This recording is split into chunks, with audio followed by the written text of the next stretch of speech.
ایتھوزا میں یہ ہوتا ہے کہ اسال نہیں لگتے، اس لیے یہ نمایاں بات ہے۔ اکثر سوکھے کی بیماریوں میں اسال کی شکایت ساتھ جڑی ہوتی ہے، اور انسان یہی سمجھتا ہے کہ شروع میں کہ اسال کی وجہ سے بچہ سوکھ رہا ہے، حالانکہ سوکھے کی وجہ سے اسال لگے ہوتے ہیں۔ یہ الگ الگ باتیں ہیں دو، لیکن سوکھا ضروری نہیں کہ اسال کی علامتیں پیدا کرے۔ ایک دوا ہے ایتھوزا جس میں وہ قبض کی علامت پیدا کرتا ہے، اور بعض دفعہ قبض ایسی سخت کہ ڈاکٹروں کو شبہ پڑتا ہے کہ وہ جو نیچے غذا کے فضلے کو لے جانے کا راستہ ہے وہ بند ہے یا بنا ہی نہیں۔ ایک ایسا ہی کیس ایک دفعہ میرے پاس آیا تھا جس کے متعلق سرجنوں نے فیصلہ کر لیا تھا کہ پیٹ چاک کر کے سوراخ بنایا جائے۔ ان کو یقین تھا کہ نالی کا راستہ ہی نہیں بنا، کیونکہ جب سے بچہ پیدا ہوا تھا ایک دفعہ بھی اس نے فضلہ نہیں کیا، اور سوکھے کی آخری حالت تقریباً پہنچ چکی تھی۔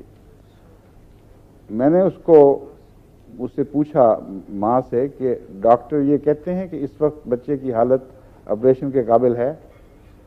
تو انہوں نے کہا نہیں، اس وقت وہ کچھ دیر اس کو بلڈ کریں گے غالباً۔ یعنی اس نے یہ لفظ تو نہیں بولے، ماں سے بیچاری ان پڑھ سی تھی۔ جو تاثر میں نے لیا وہ یہ تھا کہ ہاسپٹل میں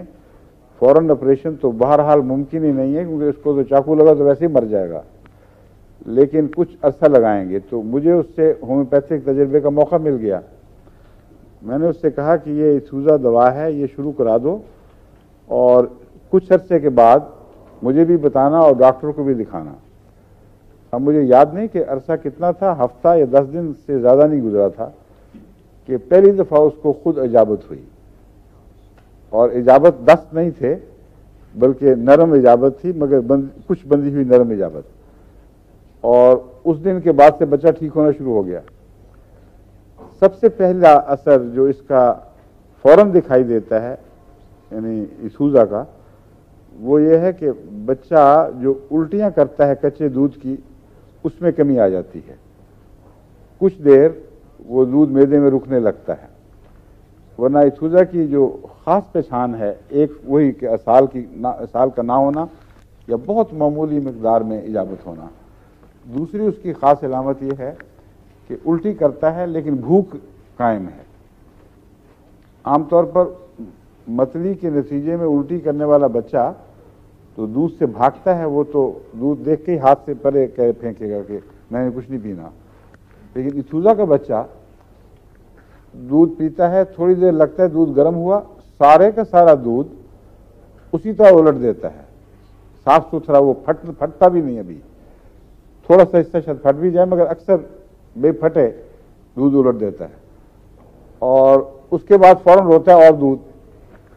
اور وہ سارا دن کس طرح وہ دودھ اتنا پلایا، خاص طور پہ پاکستان میں تو ویسے بھی دودھ آج کل بڑا مشکل ہے ملنا، اور اس کا فائدہ کوئی نہیں۔ تو مجھے اس سے یہ خیال پیدا ہوا تھا، اسی وجہ سے کہ بنیادی طور پر بچے کی صحت اتنی نہیں گری کہ جگر نے کام کرنا چھوڑ دیا ہو، جو بھوک موجود ہے تو امید موجود ہے، اور اجابت نہ ہونا اس لیے کہ وہ نیچے کو جائے تو نکلے نا، وہ نالی سوکھ گئی ہے بیچاری، وہاں تک کچھ پہنچتا نہیں، سوکھنے کی وجہ سے بعض دفعہ جڑ جاتی ہیں جلیاں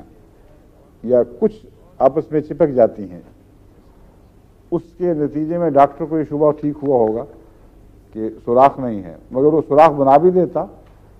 تو نیچے کچھ جاتا تو نکلتا نا۔ اس لیے یہ جو خاص علامتیں ہیں یہ آپ کو یاد رکھنی چاہیے۔